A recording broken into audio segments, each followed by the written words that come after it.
And then the second I get back to California, I'm being told that my parents are actually leaving. That part made me sad. So living in Spain, we never really get a chance to talk to what this has been like for our kids. And since we happen to have one with us. For Mother's Day, no less. For Mother's Day, this is Sierra. We thought we would trap her on camera. She loves this, by the way. She usually says, when can I get on camera with you guys to talk to your closer to happy people? And so we said, it's okay. It'll happen. So now we're doing this. She's pretty happy about it. She's really excited, as you can tell. You can see it in her eyes. Oh, you can't see anything in my eyes. It's so bright out here. So we're just going to chat with our daughter for a minute about what this whole thing has been like. Because you know what? You guys have kids too, and you're probably wondering whether this is something that's a big problem or a little problem. So, or you might not have kids. Yeah, you might not have kids. So I'm just saying, this is one angle, so we thought we'd talk about it. Yeah. Okay, so we wanted to interview Sierra and just talk about what it's like having parents move to Spain while you stay in the U.S. What's it like having such cool parents? I think that's where we'll start, Sierra. Let's just talk about that. What is it like to have such incredibly cool parents? She's not answering that question. No, was that an actual question? No, it was not an actual question. No, but we do want to talk to you about this because honestly, we don't know how things really feel. Like with us picking up and leaving like 5,000 miles away. What's that like, right? Yeah, exactly. So like when we told you we were going to move to Spain, did you believe us? No, I did not believe you guys. None of the kids believed them. It took quite a long time for you guys to actually do it. So from the time that you first told us that you were thinking of it, we kind of thought of you were bluffing. So when you actually ended up doing it, we were all shocked. Yeah? Yeah. What did you tell your friends? What did you tell your friends when you told them that we were moving to Spain? That my parents are moving to Spain. It's so cloaked the way you did that. You kids, the way you say things. I mean, yeah, they asked why, and I said because they want to. Yeah. And they said, that's really cool. Well, I mean, all of my friends are in their 20s and 30s, so they commend, that kind of behavior. Yeah. So when we finally said, okay, we're actually going, we found a place, we are going to Spain. What was your first reaction? Like, what did you feel like? I don't know. I think I felt a lot of different things at once. I think I felt really excited for you guys. I feel like not a lot of times people can say that, once they leave the house and have their own life, that their parents decide to just move to Spain. So I thought this would be a great adventure for you guys. I also did move to LA not long before they left. So I lived in Seattle and then I lived in New York.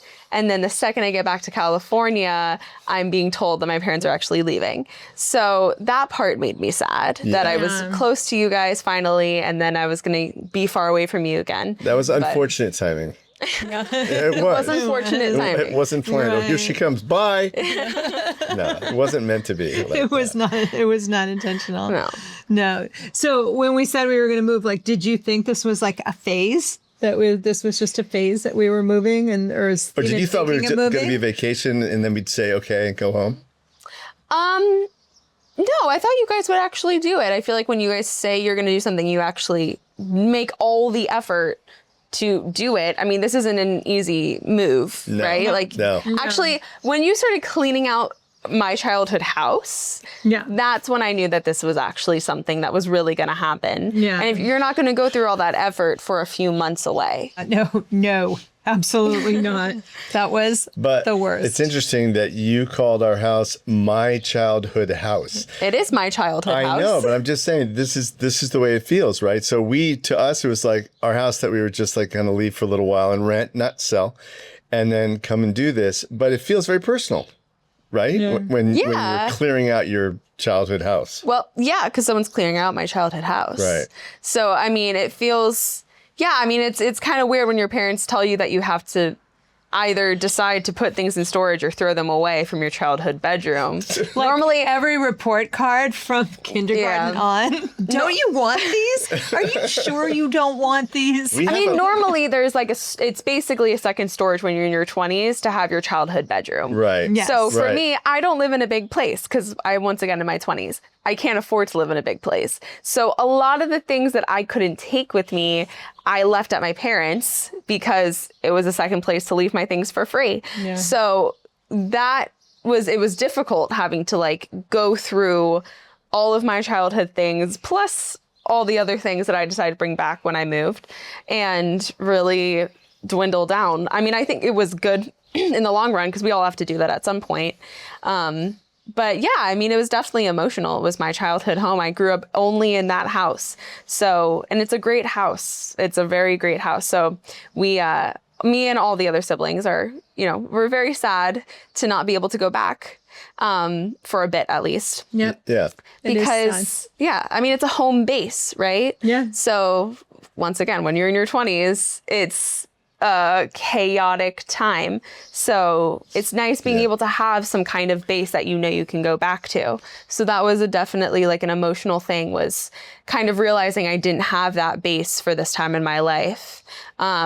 But again, you guys didn't sell it, which was the one rule. Yeah. So It was the one rule. Yeah, it was. They laid the Was not smack allowed. down. Yeah, and that's fair. That was a good one, actually, because I'm glad. For some perspective, when I went to college, I came home, the first weekend I came home, my bedroom was completely turned into an office, and everything I had ever owned was gone. oh my God. Like, that was the first weekend I came home, which was probably 3 weeks after I moved. I went to college. I drove home. I didn't have a bedroom anymore. Yeah. Oh my and God. literally all my stuff was disappeared. I never found it again. So, I think that's so why you should feel pretty good about this. we kept their rooms like a shrine. So yeah, we did the opposite. But when it was time to go, it was time to go. But did you feel ever like we were abandoning you? No, because I think a lot of times when you're an adult, it's not about your parents physically being there anymore. It's more about your ability to still communicate with them when you need to. Because like you said, I mean, all of your kids are adults, so we all have our own life. But it's more about when we need advice about life that we need you guys. It's not about being physically close anymore. When you're an adult, it's less about distance, more about accessibility. But doesn't it make it easier being able to like do a Zoom call or like a FaceTime and see and actually like face to face? I mean, because I wouldn't be able to see my parents ever on a phone call. I mean, I hold my phone. We all hold our phones constantly. It's a different time, right? So I have communication at my fingertips at all Doesn't moments. it feel like we're closer, I guess, is my point? Because you can see us. It's easier. Yeah, it's way easier. I think the time zone thing can be a little challenging if there's something that really happens and it's late at night and it's, middle of the night for if someone us. really needs you, you want to be there. Yeah. Although you guys have, we've told them as long as they don't wake us up ever for any situation. No. I'm hungry. No, we've actually told everybody they can call and wake us up any time of the day and night. And I think that maybe helps a little bit. It does. What do you worry about, like that you don't say out loud? Like, what do you think about with us living here and you being there? Like, what do you worry about? I don't really have an answer to that question. You don't? You don't really worry about. So you don't worry about like, oh, what if they, I don't know what. I would say my answer to that is probably your guys' health. Yeah. Like if something happened to you guys and we needed to be there, it's not an easy amount of distance to get through in a quick amount of time. Yeah. So I would say that's probably, and that probably goes also with the time difference. Yeah. Because if something happens for you guys in your day and we're all asleep, that's probably the main thing that I worry about is just emergency circumstances like that. Right. That's right. And honestly, I think it works both ways, right? I think about what if one of you really needed us, something happened, there was an emergency.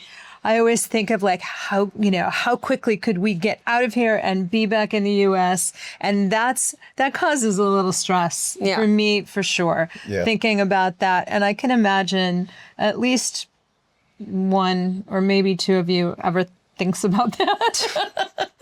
Yeah, I think we all think about that. When we were living in California, we would fly up into Portland and see the kids and grandkids, not as frequently as we wanted to necessarily, but when we would go up, we oftentimes would only be there for a few days. Now we go and we stay for a chunk of time. Do you think that makes a legitimate difference where for everyone, it feels like more focused time, so concentrated time, presence. And does that help? Because I'm curious if that would work for a lot of people. Yeah, I actually feel like I've seen you guys more since you've moved than when you guys lived in the US. So that's interesting. So if it feels like that, then this pattern that we've got is actually one that's kind of working a little bit.